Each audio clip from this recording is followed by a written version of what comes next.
Bismillahirrahmanirrahim. Assalamualaikum warahmatullahi wabarakatuh. Berjumpa kembali di podcast kesempatan kali ini di episode Ramadan ya. Kita akan membahas tentang tema-tema yang berkesesuaian dengan kegiatan bulan Ramadan ataupun kurikulum bulan Ramadan pada tahun ini, tahun 1446 Hijriah. Walaupun ini udah episode yang Ya, harusnya harusnya episode ke-8 ya. Udah puasa ke-8 maksudnya. Tapi kalau kita baru sempat membuat episode pertama di puasa yang ke hari ke-8 gitu. Oke, kesempatan kali ini kita ngobrol-ngobrol lagi bersama Pak EF tentang keadilan. Kita bahas keadilan yang kita tahu ya di Indonesia secara globalnya saat ini lagi minim nih Pak EF, lagi minim keadilan yang terjadi di Indonesia. Bahwa Pancasila kita juga yang kelima adalah keadilan sosial bagi seluruh rakyat Indonesia. Faktanya sekarang sebagian besar masyarakat Indonesia tidak merasakan keadilan. Kita bisa tahu sendirilah, bisa cari sendiri referensi, begitu banyak berseliweran media-media sekarang memberitakan betapa ketimpangan di mana-mana, ketidakadilan di mana-mana, yang melakukan kejahatan kecil malah mendapatkan hukuman yang besar, kejahatan besar mendapatkan hukuman yang kecil. Banyak sekali dalilnya gitu, dalil-dalil yang membuat itu menjadi kok gini ya gitu kan. Kita jadi akhirnya saya juga tergelitik nih Pak Ep, kenapa juga kita membahas isu ini walaupun sebenarnya sudah banyak teman-teman lain yang udah besar juga kontennya membahas influencer tentang bagaimana keadilan di negeri ini, tapi saya pikir ini refleksi juga untuk diri kita gitu, karena bagaimanapun negara terbentuk atas ya, masyarakat yang ada, masyarakat terbentuk atas individu yang ada, kita sendiri bagian dari negara ini yang paling kecil, diri kita ini gitu. Jadi kalau kita tidak merefleksikan diri yang hidup hanya sebagai netizen aja gitu kan, kita nonton aja gitu, nonton ketidakadilan, nonton penguasa yang bertindak arogan gitu kan, kitanya terus sebagai apa berdiri sekarang, sebagai penonton yang sebenarnya kita korbannya yang sebenarnya kitalah korbannya gitu. Jadi saya pikir ini perlu kita bahas setidaknya untuk merefleksikan diri, evaluasi diri kita ini sekarang berdirinya di mana. Sebagai penonton yang terus-menerus menghujat ketidakadilan yang terjadi, apakah kita juga sebenarnya peduli? Seperti yang sering saya bilang kan, ketika kita mengkritisi sesuatu justru itu adalah kepedulian kita. Ketika kita membahas sesuatu justru itu di situ kita sedang berpikir bagaimana supaya kalau itu bentuknya kejahatan atau ketidakadilan, kita jangan ada di situ gitu. Kita harus membuat itu tidak terjadi pada kita, pada keluarga kita, ya, kalau kompleksnya ya kepada bangsa kita. Sekarang faktanya terjadi di dalam negara kita. Ini bukan untuk menghujat, menjustis sana sini, tidak. Sekali lagi ini untuk bagaimana kita evaluasi diri. Kita ini sekarang di mana? Jadi kita akan bahas dari yang paling kecil, Pak. Keadilan yang paling kecil terjadi di masyarakat itu, kalau kita bahas kemarin yang terjadi adalah gas gitu ya. Itu adalah suatu bentuk ketidakadilan yang sangat menimbulkan ketimpangan di masyarakat.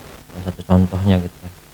Contoh yang viral, saya pikir banyak sekali yang nggak viral dan itu menjadi masalah. Balik lagi masalahnya masalah orang-orang kecil kan. Kita yang di bawah ini, kita ini yang sekarang lagi ngomong ini terdampak juga. Kita nyari gas kemana-mana susah gitu. Kita bahas gas. Nah, kita tanya nih Pak F nih, basicnya kan hukum nih. Kita bahas keadilan dari perspektif pandangan hukum itu sendiri, dan nanti kita juga sedikit bahas apa yang kita ketahui dari pandangan Islam, dari pandangan alamiah. Apa sih maksudnya adil itu kan? Kita tanya Pak F ya. Menurut Pak F nih, definisi adil yang paling sederhana itu apa aja poinnya? terima kasih Pak De. Jadi kalau kita bicara keadilan, kemudian kata Pak De tadi mengkaitkan karena kapasitas saya ya. Memang keadilan itu berhubungan erat dengan hukum. Hukum dan keadilan biasanya dikaitkan kalau setiap para dosen atau akademisi memberikan kuliah, memberikan pembelajaran itu hukum dan keadilan. Nah, jadi memang salah satu instrumen yang penting yang berkaitan erat itu adalah hukum. Kemudian kenapa kita mesti melakukan diskursus, kemudian pembahasan-pembahasan yang lebih luas lagi lah daripada hari-hari biasanya, daripada kita hanya sekedar mengikuti apa yang sedang terjadi di media sosial. Karena salah satu ukuran kita kehidupan bernegara itu adalah kepedulian kita terhadap saudara-saudara kita sesama bangsa dan setanah air. Dan kejadian ini kita rasa sebagai orang-orang yang selalu mengikuti memang masih banyak ketidakadilannya daripada keadilannya. Nah, maka dari itu apa sih yang menjadi tolak ukurnya? Kemudian mana saja yang disebut tidak adil tadi, sehingga orang-orang bertanya-tanya, mana sih orang-orang yang bicara tidak adil atau ada banyak ketimpangan di Indonesia, kemudian ada penindasan, ada kezaliman, mana sih buktinya? Ini yang perlu kita sampaikan juga. Secara umum mungkin dasarnya keadilan itu apa? Yang jelas dari beberapa sarjana daripada ahli zaman Yunani, Romawi, diantaranya ada Aristoteles, kemudian Hans Kelsen, Immanuel Kant, itu secara umum mengatakan bahwa keadilan itu ada suatu kesetaraan di mana setiap orang itu memiliki kedudukan yang sama atau mendapatkan hak dan kewajiban yang setara, yang sama. Nah, secara umum memang keadilan seperti itu. Tetapi yang biasanya disampaikan dalam mimbar-mimbar itu keadilan terbagi menjadi dua, Pak Ade. Ada namanya keadilan distributif dan keadilan komutatif. Nah, mana-mana yang kita ikuti sesuai dengan di mana tempat hukum itu berjalan atau di mana bidang hukum itu bekerja. Nah, disitulah keadilan akan ditempatkan. Ya, kalau kita bicara tentang keadilan komutatif, maka biasanya hukum akan ditempatkan untuk membuat keadaan setiap orang dalam bermasyarakat, bernegara itu dalam kedudukan yang sama, setara. Itu keadilan komutatif. Nah, kalau kita bicara keadilan distributif, maka di mana hukum itu bekerja, membuat atau menempatkan orang mendapatkan sesuatu sesuai dengan kebutuhannya yang menjadi haknya. Sesuai dengan apa yang menjadi haknya. Nah, yang distributif itu yang distributif. Nah, yang komutatif tadi sesuai dengan kebutuhannya. Nah, kalau yang komutatif tadi kedudukannya yang disamakan. Nah, ini pasti ya, saya berpikir setiap sarjana hukum tahu pola-pola yang dasar seperti ini. Tetapi mungkin barangkali ya seiring berjalannya waktu, karena sarjana-sarjana hukum atau sektor-sektor hukum itu kan bisa dikatakan sektor yang cukup rawan, Pak Ade. Nah, bentar Pak, potong dikit. Mungkin nggak terjadi ketidakadilan di dalam dunia hukum itu sendiri? Mungkin, sangat mungkin terjadi. Sangat mungkin terjadi. Nah, karena itu Pak Ade. Nah, jadi kita nggak bisa serta-merta bicara tentang keadilan yang mutlak itu sendiri, juga kita sulit untuk mengatakannya.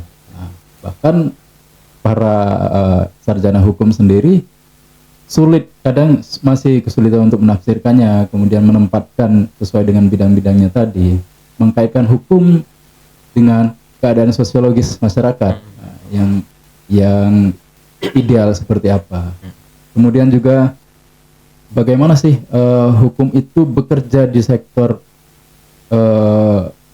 tempatnya sendiri, di institusi hukum itu sendiri. Nah, meskipun mungkin orang-orang di dalamnya ya mayoritas atau notabene isinya adalah sarjana hukum semua. Nah, ini yang mungkin bisa jadi adalah sesuatu hal yang sulit untuk dibicarakan, tetapi juga kadang-kadang masyarakat juga sudah banyak yang tahu bagaimana keadaan negeri kita, bagaimana hukum di negara kita, kemudian bagaimana para aparat-aparat penegak hukum dan institusinya bekerja sesuai dengan perintah undang-undang atau tidak, kemudian sesuai dengan ukuran-ukuran standar keadilan atau tidak. Nah, mungkin barangkali masyarakat juga sudah banyak yang tahu Iya. sebenarnya seperti apa. Nah, Itu betul sekali Pak. Ketika di dalam prinsip keadilan itu sendiri tidak tidak tidak berpatokan, tidak mendatangkan manfaat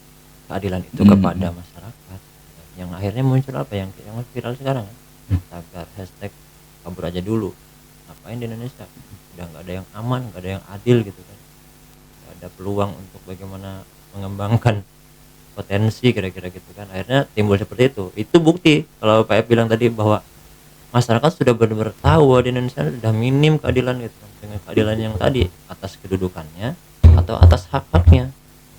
Ini kita sekarang bicara keadilan sosial bagi seluruh rakyat Indonesia, sila kelima nih. Ini kaitannya dengan kehidupan sosial dan ekonomi. Baik lagi di dalam dunia sosial itu, ketika tidak terjadi keadilan sosial di dalam kehidupan masyarakat, kita nggak usah jauh ke negara ya, masyarakat aja dulu. Banyak sekali ketimpangan, ketidakadilan sosial yang terjadi di pola-pola hidup di masyarakat. Kalau keadilan sosial itu kayak masuknya ke komutatif atau ke distribusi, ini sosial. kalau dilihat secara kasat mata aja ya, Pak, itu lebih ke keadilan komutatif. Kalau keadilan kesetaraan yang ada di masyarakat. Nah, memandang masyarakat ini kalau mau dikaitkan dalam asas hukum, ini ada namanya equality before the law, atau setiap orang, ya setiap manusia itu bersamaan haknya atau kedudukannya di hadapan hukum, sama semuanya, entah itu masyarakat miskin, entah itu pejabat. Kalau mereka seseorang itu melakukan kejahatan ya atau melakukan pelanggaran hukum, maka harus ditindak secara hukum dengan hukum yang sama. Itu salah satu contoh tadi dari keadilan komutatif. Yang sering kita lihat kan yang memang berdampak terasa betul, ini kayak ini Ramadan nih ya kan, terasa betul keadilan ketidakadilan produk hukum yang kayak bilang tadi bahwa di dalam analisis hukum dibuat itu, kemudian dalilnya adalah keadilan. Ketika membuat produk kebijakan berdasarkan dalil keadilan bagi seluruh rakyat Indonesia, tapi faktanya produk hukumnya menjadi tidak adil gitu kan, di bawah itu. Mereka dalilnya gitu tuh, konsepnya benar-benar strategis gitu kan, berdasarkan berdalilkan untuk kesejahteraan sosial masyarakat dan rakyatnya, tapi pada saat menjadi produk kebijakan gitu kan, menjadi nggak adil di dalam dunia masyarakat gitu. Itu problemnya ya, kita melihat luar biasa mereka tuh kan ketika menyampaikan program-programnya gitu kan, pejabat-pejabat kita tuh luar biasa, tapi pada saat turun ke bawah kok nampaknya ada kesenjangan gitu kan di dalam keadilan bermasyarakat gitu kan, baik itu ekonomi gitu kan. Ini keadilan sosial ini terpisah apa tergabung dengan keadilan ekonomi? Sama Ya, masuk tergabung ya, semuanya saling berkaitan. Ya. Jadi aspek ekonomi, aspek sosial budaya, ya kan, kemudian perlakuan, biasanya kita kaitkan perlakuan pemerintah kepada rakyatnya, masyarakatnya. Nah, ini semuanya kan sektor-sektor tuh berbagai macam. Nah, inilah yang terjadi kalau tidak ada kesetaraan atau masih terjadi ketimpangan, kesenjangan. Nah, sektor-sektor inilah yang ditarik menjadi sebuah narasi keadilan atau tidaknya. Nah, memang berkaitan erat, makanya tadi Pak Ade. Jadi indikator keadilan itu bisa dari sosial, iya, dari ekonomi, semuanya bisa. Semuanya ya. Cuman kan kalau kita bicara tentang negara ya biasanya keadilan sosial ekonomi. Ya. Bagaimana unsur SARA itu bisa terasa adil bagi masyarakat. Kemudian keadaan kesejahteraan dan ekonomi kemakmuran itu bisa membuat masyarakat itu senang, tentram, bahagia, nyaman. Nah, biasanya yang sering menjadi ukuran dua ini, sosial ekonomi. Yes. Adil atau tidak. Yang lainnya biasanya akan secara otomatis tergeser karena biasanya kecil-kecil masalah. Tapi yang paling urgent menjadi urgent dan besar biasanya penting itu ya. masalah sosial Ketika ekonomi keadilan di dalam sosial dan ekonomi sudah terganggu, terganggu, ya, masyarakat akan maka memberontak. hashtag kabur aja dulu Nah, gitu. masyarakat Iya, akan marah biasanya. iya kan. Karena kalau kita melihat eh, seseorang yang melakukan kejahatan gitu kan, itu jelas gitu kan, ada hukumnya, ada undang-undangnya, Mm-mm. jelas regulasi bagaimana dia, berapa tahun hukumannya di sidang, dia jelas, kita juga bisa melihat itu. Iya. Dan sekarang sering dilakukan pengadilan terbuka gitu kan. Mm-mm. Tapi yang juga nggak kalah mengherankan itu tadi, ketika dipertontonkanlah kita dengan kasus yang begitu besar, diadili di publik gitu kan, tapi kok hanya sedikit, ada banyak kesenjangan antara keadilan hukum di elit atas sama kejadian kejahatan yang diadilin di bawah rakyat biasa gitu kan. Ketika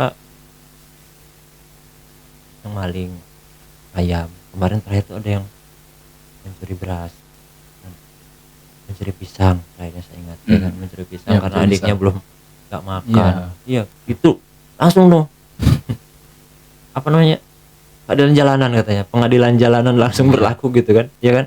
Ketika itu terjadi di masyarakat kita luar biasa tuh Pak, tegak betul keadilan itu di situ, ya kan. Malingnya sendak, maling apa begal gitu, langsung tegak keadilan. Jadi masyarakat tuh begitu responsif bagaimana menegakkan keadilan katanya. tapi kan jadinya anarkis. Sebenarnya kalau saya lihat dari sisi sudut pandang lain, mereka berbuat begitu karena sebenarnya sudah tidak begitu yakin kepada sang penegak keadilan di atas. Ini kalau dilaporkan malah nanti nggak jadi adil gitu kan, Malah nggak adil, ya. malah nggak dilakukan ini karena kita melihat bahwa korupsi yang 300-an triliun gitu kan, yang 193 triliun itu pun yang itu uangnya, karena saya melihat ada konten Instagram yang membuat Bengkulu nih, 193 triliun itu kalau dibagikan ke seluruh warga Bengkulu dapat kalau nggak salah tuh ratusan juta satu orangnya. Bayangin Pak, tuh orang yang korupsi itu ketika sudah diadilin nanti hukumannya paling, kalau menurut saya hukuman mati aja cukup itu, iya kan. Harusnya. Iya kan, artinya di situ di mana lah keadilannya. Kalau di bawah maling gas, maling ini udah bukan main kita justifikasinya gitu kan. Ya masyarakat memang satu sisi mereka udah nggak percaya lagi sama keadilan di negeri ini, nggak ada pengadilan tapi nggak ada keadilannya di elit atas, tapi di bawah itu benar-benar tegak.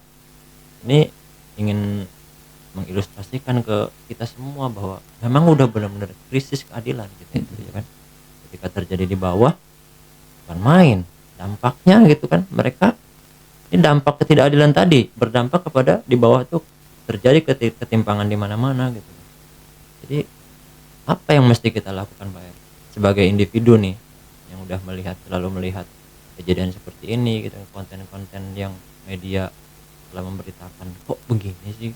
Sebagai individu menurut Pak Ayat nih, sebagai orang yang basicnya belajar hukum, sebenarnya sebagai seorang individu masyarakat, sebagai penonton yang sering lihat ketidakadilan, karena sedikit banyak kita akan terdistrupsi otak kita itu. Akhirnya kita akan menjadi suuzon terus kepada pemerintah. Emang ada ya, emang semuanya ketidakadilan Mbak Pak bilang kan? Ada nggak yang keadilan? Ada juga barangkali kalau kita mau fair ya menilai ya. Ketika yang muncul ketidakadilan dan lain sebagainya, korupsi dan lain sebagainya, sebenarnya banyak juga kasus yang benernya gitu. Kadang-kadang yang muncul yang kita perbahas. Sebagai individu seseorang, apa yang mesti kita lakukan sebenarnya? Ya, yang pasti yang pertama kita harus tahu dulu tuh, jangan jadi masyarakat yang apatis, yang tidak mau tahu apa-apa, masa bodoh. Nah, itu dulu kuncinya. Kita harus jadi orang yang peduli, yang respect, yang memang minat kita ingin tahunya itu tinggi. Untuk apa? Ya untuk bangsa kita sendiri. Karena yang dilakukan pemerintah kemudian yang akan dirasakan oleh generasi setelah kita itu akan kita rasakan juga nanti di hari-hari yang sebenarnya kita lalui hari ini. Nah, jadi satu, kita harus tahu dulu apa itu hukum, kemudian apa yang menjadi produk hukum dari pemerintah, apa dasar-dasar pertimbangan mereka membuat aturan itu, ya kan? Kalau kita negara hukum, negara Indonesia negara hukum ini kan berdasarkan hukum tertulis dari Eropa kontinental, coba deh. Nah, jadi aliran hukum yang dianut Indonesia ini hukum tertulis yang ketika penerapannya dan pemberian sanksinya itu harus berdasarkan sesuatu yang sudah tertulis. Jadi kalau tidak ada aturan sebelumnya itu pemerintah nggak boleh menindak, nggak boleh menindak, meskipun ada pencurian misalnya. Tapi kalau sudah ada aturan tertulis, nah itu asas legalitas boleh. Nah, jadi berdasarkan aturan tertulis ini kan biasanya kita yang biasanya mengikuti seperti kita ini Pak, kita kan juga tahu tuh sebenarnya hukum ini, kalau dosen-dosen kami dulu menyampaikan, hukum ini adalah bagian dari produk politik juga. Ya. Artinya yang membuat ini memang para elit politik, ya, yang membuat itu kepentingan politik dong. Makanya kita akan kemana nanti Pak Dek? Kita akan ke sana nanti. Nah, jadi biasanya dari mana mereka mengkonsep untuk hukum-hukum yang terbaru untuk Indonesia, kemudian mau dibawa kemana dan dibuat aturannya untuk siapa, ini sudah dikonsepkan oleh elit politik sesuai dengan pembagian tuh ada legislatif, eksekutif dan yudikatif. Nah, antara eksekutif ya dan legislatif ini yang biasanya yang dominan nih membuat aturan eksekutif, legislatif, sehingga kalau kita kaitkan dengan sistem bagaimana pembuat undang-undang ini mendapatkan kedudukan, ini kan melalui partai politik. Jadi mau tidak mau biasanya yang dihasilkan dari produk hukum tertulis ini berlandaskan dari asas Kepentingan timbal balik mereka bersama elit politik. Nah, ini yang mungkin fakta yang masih terjadi, yang sebagian masyarakat tahu bahwa beberapa hukum yang tertulis yang memang lahir peraturan-peraturannya ini tidak bisa dilepaskan dari kepentingan-kepentingan para partai politik atau elit politik, sehingga kalau kita mau mencari sebuah keadilan itu mungkin sangat jauh. Harusnya berdasarkan kepentingan rakyat kan? Nah, karena kepentingan yang mereka usahakan adalah kepentingan golongan atau kepentingan politik yang sudah memperjuangkan mereka sebelumnya. Mereka duduk di sana. Nah, sehingga yang mereka dahulukan adalah orang-orang yang memperjuangkan, orang-orang yang tidak memperjuangkan. Nah, ini yang bisa dikatakan adalah sesat pikir bagi pemimpin-pemimpin kita, sehingga apa yang mereka contohkan itu yang dilihat oleh masyarakat. Masyarakat meniru dan melakukan di bawah, apalagi masyarakat tidak ada modal pemahaman, kemudian pengetahuan, keimanan. Ya, keimanan itu kan kemudian bisa melahirkan hati nurani yang bersih. Bagaimana bisa melihat sesuatu yang adil dan tidak, itu kan berasal dari hati yang bersih, hati nurani yang bersih. Nah, bermula dari contoh yang diberikan tadi dari pemimpin kita, dari para pemerintah penguasa, sehingga ya mau tidak mau berefek ke daerah-daerah, ke masyarakat kecil, ke individu-individu tadi, yang seharusnya individu ini adalah kekuatan besar untuk membentuk bangsa tadi bisa menjadi baik. Tetapi justru individu ini tadi yang terkontaminasi ya. Karena mungkin setiap hari dipertontonkan oleh ya perilaku yang tidak berkemanusiaan. Nah, ini mungkin Pak Ade satu yang perlu diketahui ya. Harus melek berarti ya. Harus melek, jangan apatis, jangan bodoh amat. Nah, yang kedua, kita harus hidupkan tadi hati nurani kita dari sisi spiritual, karena memang mau tidak mau sebagai manusia, sebagai bangsa, apalagi di Pancasila kita, sila 1 jelas ketuhanan yang Maha Esa, ya berarti kita harus patuh dong dengan agama kita masing-masing, dengan peraturan Tuhan, ya apapun agamanya. Nah, modal dasar untuk menciptakan keadilan memang adalah agama, hati yang bersih.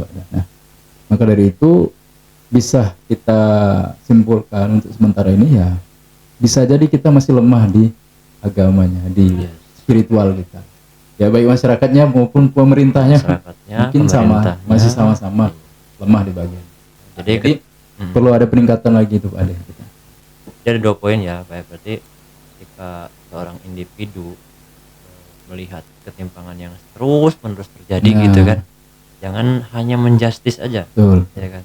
Oh ini perintahnya zaman ini nih kayak gini nih gitu kan. Kan sebagian besar sekarang begitu Pak. Netizen yang komentar di video-video di YouTube, di media sosial manapun gitu. Bahkan yang langsung ditanya sekalipun, ketika ditanya enak zamannya siapa sih, ya kan. Akhirnya menuju kepada oknum gitu kan, dia hanya menjustis dengan pengetahuan yang dia lihat, sementara yang dia lihat adalah glorifikasi kejadian-kejadian fakta-fakta yang memang jelek gitu kan, korupsi di mana-mana. Sementara di balik itu juga ada banyak hal-hal yang adil juga gitu kan. Jadi betul kata Web. Jadi kenapa juga saya tanya ini setiap individu, karena setiap individu itu menjadi penting untuk diedukasi. Ketika mereka tidak tahu apa-apa, yang jadinya menjadi apatis tadi kan, hanya menilai pada satu kondisi. Sebenarnya banyak posisi lain yang sebenarnya bisa kita lihat untuk kita nilai juga gitu. Tapi yang pasti penilaian satu individu itu, berubahnya mindset satu orang itu menjadi baik, ataupun kita bicara respon orang ketika mendapatkan sesuatu yang jelek gitu kan. Misalnya saya dapat kejadian yang jelek dengan korupsi. Itu pejabat kayaknya kan asal ngomong karena kita nggak tahu dasar, menjelek-jelekkan, sementara diri kita ini juga bisa seperti itu kalau di posisi itu, dengan sistem yang seperti itu, ya kan. Karena kita hanya bisa menilai tadi ya. Iya, akhirnya katanya sama betul. Kalau yang pertama harus menjadi kritis ataupun belajar, mengetahui, cari dulu kenapa begitu gitu kan. Yang pertama, yang kedua jangan asal menuduh gitu kan. Perbaikin lagi spiritual gitu. kita. Spiritual, berdasarkan spiritual. Ini menjadi penting untuk kita bahas ketika setiap orang itu nalarnya selalu apatis kepada pemerintah gitu. Sementara di sana juga banyak orang-orang baik yang terjebak dalam sistem yang tidak baik. Apa ya? Indonesia bicara sistem, bicara sistem yang seperti itu, siapapun kalau kata Pak Mahfud kan, siapapun kalau masuk ke dalam sistem seperti ini, malaikat pun bisa menjadi saking ininya itu istilah maksudnya ya. Iya. Malaikat pun bisa menjadi iblis. Bayangin lah kita. Makanya ini menjadi saya menjadi penting membahas karena apa yang harus kita lakukan sebagai individu. Kita nggak usah mikir pejabat, sebagai rakyat, warga sipil gitu kan. Apa yang pertama kita lihat dulu, pelajari dulu. Jangan hanya kita protes dan protes, kita juga milih dia, giliran ada produk kebijakan yang tidak adil, kita juga dampaknya ke kita juga gitu kan. Jadi kalau kita nggak melek, emang ada kerugian besar. Karena kita lihat dari sisi ini Pak. Kalau Pak bilang tadi yang kedua adalah punya meningkatkan keimanan, ketakwaan secara spiritual gitu kan, dan ketakwaan sendiri kepada karena kita diajarkan dalam agama kita kan. Hablum minallah, ada hablum minannas. Hubungan kita kepada Allah kita ibadah, apalagi di bulan Ramadan ini kan, dan hubungan kita kepada manusia sosial. Maka pandangan keadilan di mata Islam ini yang kita tahu aja gitu kan. Selebihnya nanti kita tanyakan kepada ustadz-ustadz yang memahami. Di dalam Islam aja yang namanya pendidikan dan ekonomi masyarakatnya, pendidikan, kesehatan dan ekonomi itu dijamin oleh negara gitu, dalam pandangan Islam. Yang bertanggung jawab adalah pemimpinnya. Ketika bicara pendidikan itu udah harus gratis gitu. Kesehatan sudah harus dijamin, warganya semuanya sehat. Ekonomi harus dijamin, semua warganya, masyarakatnya mendapatkan makan gitu. Jadi kalau negara ini kemarin membuat program makan bergizi gratis, itu emang sudah seharusnya gratis kalau dalam pandangan Islam ya. Nah kita dipajakin lagi kan. Kalau di negara Islam tidak ada pajak gitu. Jadi seharusnya negara ini setidaknya ini normal ya, kita nggak bisa pandangan Islam apa itu enggak normalnya ketika kita sudah bicara pendidikan yang harusnya itu menjadi satu-satunya atau yang paling utama untuk dimaksimalkan gitu kan. Sektor pendidikan untuk menopang ekonomi kan butuh pendidikan, butuh ilmunya kan. Untuk menjadi ekonomi meningkat butuh keilmuannya yang dikaji di dalam dunia pendidikan. Harusnya pendidikan ekonomi itu ya difasilitasi benar-benar gitu. sebenarnya nggak butuh banyak kan, nggak butuh banyak orang-orang yang harus seperti apa nian gitu kan. Ada 1, 2, 3, 4 yang benar-benar levelnya maksimal, seperti kata-kata itu, punya satu bidang aja maka itu akan maksimal ya. Pelajarin satu bidang maka dia akan mencapai level maksimal pendidikan yang paling tinggi, sehingga dia berdampak kepada yang lain. Nah, negara tuh harusnya hadir di situ. Pendidikan di Papua kan salah satu yang protes kan Papua kan, Iya, iya. anak-anak Papua tuh protes. Sampai sekarang saya nggak tahu tuh kelanjutannya gimana, apa dia dibungkam bagaimana nggak tahu. Protes bahwa pendidikan yang gratis lah yang lebih penting daripada makan pendidikan gratis. Sekarang saya tanya Pak Ep nih, pandangan Pak Ep ketika berbicara pendidikan dan perekonomian yang menjadikan itu ketidakadilan di dalam masyarakat gitu. Akhirnya kan di secara ekonomi harga-harga semuanya nggak stabil dan pemerintah nggak bisa tuh. Rupanya saya juga baru tahu. Pemerintah dalam hal ini Menteri Perdagangan ya, nggak bisa dia serta-merta menstabilkan harga ekonomi, harga pasar yang bergulir di pasar. Saya pikir saya bisa lah Menteri Perdagangan itu menstabilkan harga ketika terjadinya ketimpangan harga di masyarakat, sehingga sekarang bulan Ramadan itu kan butuh warga-warga pada butuh kestabilan ekonomi yang cukup supaya bisa fokus ibadah. Yang ada apa? Kenapa ini terhubung baik? Ketika perekonomian masyarakat itu tidak terjadi dengan bagus, maka ibadah terganggu. Ibadah puasa banyak.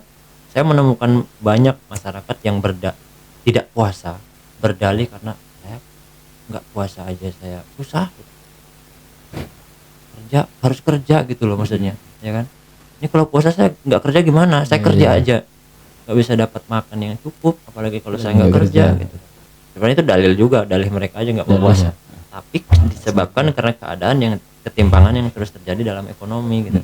Ketidakadilan juga gitu kan, ketidakadilan yang terjadi dalam ekonomi menyebabkan mereka ibadahnya terganggu. Nah, gimana pandangan Pak Eko Tentang pendidikan ekonomi tadi ya, Pak? Ya, jadi memang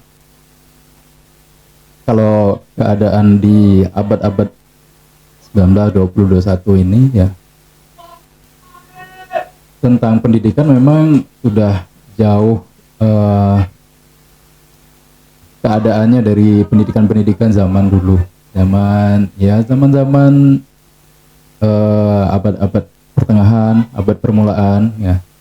Yang pasti kalau dulu itu yang menjadi prioritas memang sebenarnya seorang guru dari sisi kesejahteraan, makmuran, karena kemuliaan guru itu tertuang dari apa yang diajarkannya ya. Nah, makanya sesuatu yang benar-benar berharga dan bernilai itu adalah ilmu yang diberikan dari guru itu sendiri pada murid-muridnya. Itulah yang menciptakan sebuah peradaban, mengubah peradaban dari ilmu, dari guru. Nah, sehingga orang-orang yang mendapatkan ilmu, murid-murid yang mendapatkan sebuah pencerahan, pengetahuan, itu bisa mengubah dunia dari yang sebelumnya hanya dari seorang guru ya, bisa mengubah dunia dari seorang muridnya. Nah, ini di masa dulu memang menjadi prioritas paling penting seorang guru, sehingga gaji-gaji mereka kadang satu bulan itu bisa mencapai ratusan juta ya, karena keadaan ekonomi pada waktu itu juga cukup dalam masa-masa kejayaan. Nah, masih masa-masa kesultanan daulah, masa kerajaan Islam. Nah, ini contoh dari kerajaan-kerajaan Islam di Timur Tengah yang memang memperhatikan sebuah nilai dari pendidikan itu sendiri. Nah, kalau kita bandingkan sekarang memang sangat jauh-jauh Pak Ade. Tetapi dasarnya apa atau faktornya apa? Biasanya memang di sisi ekonomi itu sendiri. Kalau kita melihat Indonesia ini kan sedang diuji sedang diuji dari sisi ekonomi, dari sisi hukum, politik, demokrasi, semuanya dalam keadaan yang sedang krisis. Ya. Jadi efeknya ke sektor pendidikan. Yang seharusnya pendidikan dan kesehatan, dua sektor ini tidak boleh diganggu gugat. Itu sudah amanat konstitusi kita, ya. Di mana pendidikan dan kesehatan yang salah satunya minimal itu dari APBN turun 20%. Baru nanti setelah pendidikan dan kesehatan ini dipenuhi, sisanya disebarkan ke sektor-sektor yang lain. Harusnya begitu ya. Ya, jangan sektor lain dulu, baru sisanya ke pendidikan kesehatan. Itu terbalik. Nah, ini yang mungkin sekarang sedang terjadi. Kebalikan dari amanat konstitusi itu. Nah, sehingga yang seharusnya kalau memang benar-benar butuh dilakukan efisiensi, yang seharusnya yang dilakukan efisiensi adalah sektor lain, justru sekarang yang dilakukan efisiensi adalah sektor pendidikan itu sendiri, Pak De. Nah, ini mungkin kesalahpahaman ya, atau kesalahan dalam bertindak, mengambil keputusan, kebijakan yang memang saya nggak tahu lagi dari mana mereka mengambil dasarnya. Yang seharusnya kan kita masih dalam teori hukum itu, Pak De, selama hukum atau aturan itu masih ada, belum ada pengganti yang baru, maka itu masih berlaku sampai sekarang. Nah, jadi kan artinya kita masih mengikuti undang-undang dasar nih, konstitusi kita, undang-undang yang berlaku. Nah, tapi kenyataannya kan tidak mengikuti. Jadi mereka mengikuti yang mana? Sedangkan negara kita masih menganut hukum itu. Nah, ini suatu permasalahan yang belum ada solusi sampai hari ini, merembet kemana-mana, sehingga ya keadaan ekonomi para guru juga terhambat, ya kan. Kemudian menjalar ke kehidupan keluarga, meskipun tadi katanya dalam program Prabowo Gibran ada makan bergizi gratis, toh sampai hari ini juga ada beberapa daerah yang belum mendapatkan, dan yang mendapatkan pun saya rasa masih banyak problem-problemnya, Pak De. Nggak mulus-mulus saja, karena program itu terkesan hanya merealisasikan yang sudah terucap pada saat kampanye, bukan memang benar-benar dari hati nurani dan kajian yang mendalam tadi yang sudah pernah kita bahas sebelumnya. Nah, jadi ini jadi PR besar, Pak De, yang mungkin kalau kita mau bahas apa saja persoalannya ini kayaknya Panjang. nggak selesai. Terima kasih Pak pandangan Pak tentang bagaimana ketidakadilan di dalam dunia pendidikan. Sebenarnya produk pendidikan itu sendiri dibuatnya tidak adil. Salah satu motor penggeraknya kan di dalam pendidikan itu ada sistemnya, sistem pendidikannya, ada leadernya, gurunya lah, harus ada gurunya yang mentransfer ataupun yang mentransfer ilmu itu. Ini menjadi penting karena sektor pendidikan kan memang kita tahu itu yang juga paling penting untuk disampaikan, untuk memahamkan. Salah satu kenapa juga kita buat seperti ini, konten podcast edukasi seperti ini kan, salah satunya itu kita menyadari betul yang penting itu pendidikan, bukan makan. Kalau makan, Pak, mau makan seenak apa dimanapun, mohon maaf ya, masuk semua ke dalam mulut kita, keluarnya dalam bentuk yang sama gitu loh, ya kan. Tapi kalau pendidikan, ini bicara dua sisi pandangan nih. Pandangan pemerintah, makan dulu nih. Kalau orang Papua, ini anak-anak Papua nih, pendidikan dulu. Kita lihat analogi sederhananya lah. Kalau yang digratiskan pendidikan dan difasilitasin dan dibersamain gitu kan, artinya bukan dilepas. Pendidikan gratis lepas gitu, itu juga bahaya juga. Nanti tidak ada daya juang masyarakat atau anak-anak untuk belajar karena gratis, kita nggak ada beban jadinya.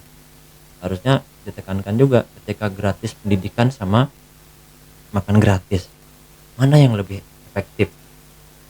Anak yang digratiskan pendidikannya atau anak yang diberikan makannya gratis, pendidikannya bayar mahal? Makannya mau gratis, dia pendidikan tetap bayar kan? Mana yang lebih efektif? Outputnya, kita bicara goalnya. Goalnya makan gratis itu, Pak, namanya makan kan, sudah makan kan kenyang saja, lapar lagi, kenyang lagi, lapar lagi gitu. Mau makan apa aja yang keluar sama aja. Kalau pendidikan gratis, pendidikan kalau kita udah, apalagi level pendidikan yang udah keilmuan seperti Pak sudah menempuh jalur pendidikan hukum gitu kan, akhirnya akan dengan dasar hati nurani dan keimanan, kemudian akan menimbulkan, mengeluarkan produk hukum gitu. Artinya input pendidikan itu akan mengeluarkan output manfaat yang besar. Bentuknya kalau pejabat ya kebijakan kan.